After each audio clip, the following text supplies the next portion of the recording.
Albert Einstein once said, everybody's a genius, but if you judge a fish by its ability to climb a tree, it will live its whole life believing that it is stupid. Ladies and gentlemen of the jury, today on trial we have modern day schooling. Glad you could come. Not only does he make fish climb trees, but also makes them climb down and do a 10-mile run. Tell me, school, are you proud of the things you've done?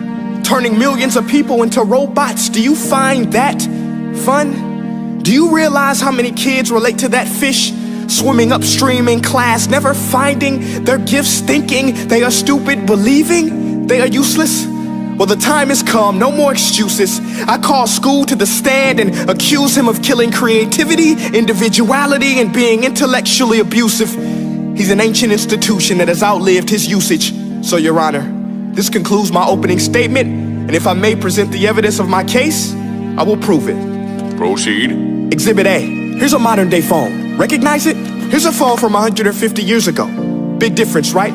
Stay with me. Here's a car from today, and here's a car from 150 years ago. Big difference, right? Well, get this. Here's a classroom of today, and here's a class we used 150 years ago. Now, ain't that a shame? In literally more than a century, nothing has changed. Yet you claim to prepare students for the future? But with evidence like that, I must ask, do you prepare students for the future or the past? I did a background check on you and let the record show that you were made to train people to work in factories, which explains why you put students in straight rows, nice and neat, tell them sit still, raise your hand if you want to speak, give them a short break to eat, and for 8 hours a day, tell them what to think.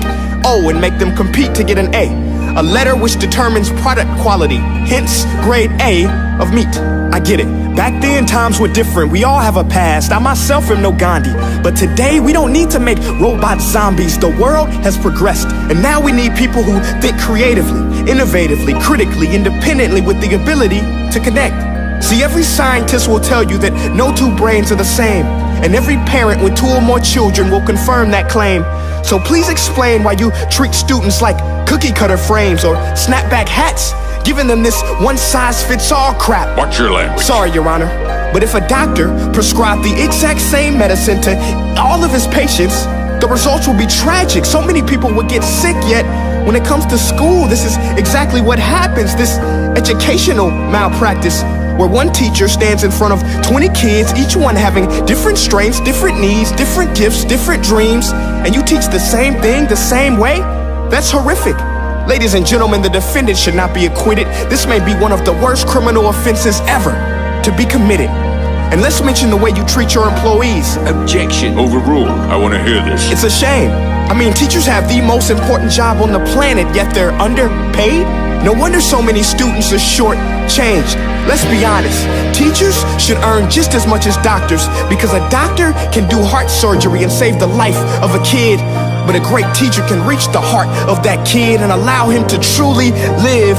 See, teachers are heroes that often get blamed, but they're not the problem. They work in a system without many options or rights. Curriculums are created by policymakers, most of which have never taught a day in their life. Just obsessed with standardized tests. They think bubbling in a multiple choice question will determine success. That's outlandish. In fact, these tests are too crude to be used and should be abandoned, but don't take my word for it. Take Frederick J. Kelly, the man who invented standardized testing, who said, and I quote, "These tests are too crude to be used and should be abandoned." Ladies and gentlemen of the jury, if we continue down this road, the results will be lethal. I don't have much faith in school, but I do have faith in people. And if we can customize healthcare, cars, and Facebook pages, then it is our duty to do the same for education, to upgrade it, change it, do away with school spirit, because that's useless. Unless we're working to bring the spirit out of each and every student, that should be our task. No more Common Core. Instead, let's reach the core of every heart in every class. Sure, math is important, but no more than art or dance. Let's give every gift an equal chance. I know this sounds like a dream, but countries like Finland are doing impressive things.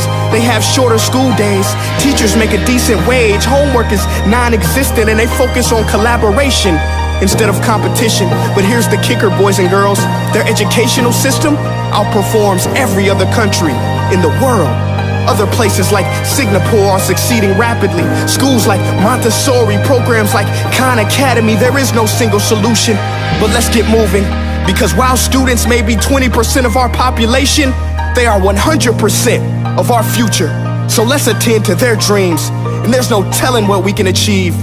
This is a world in which I believe, a world where fish are no longer forced to climb trees. I rest my case.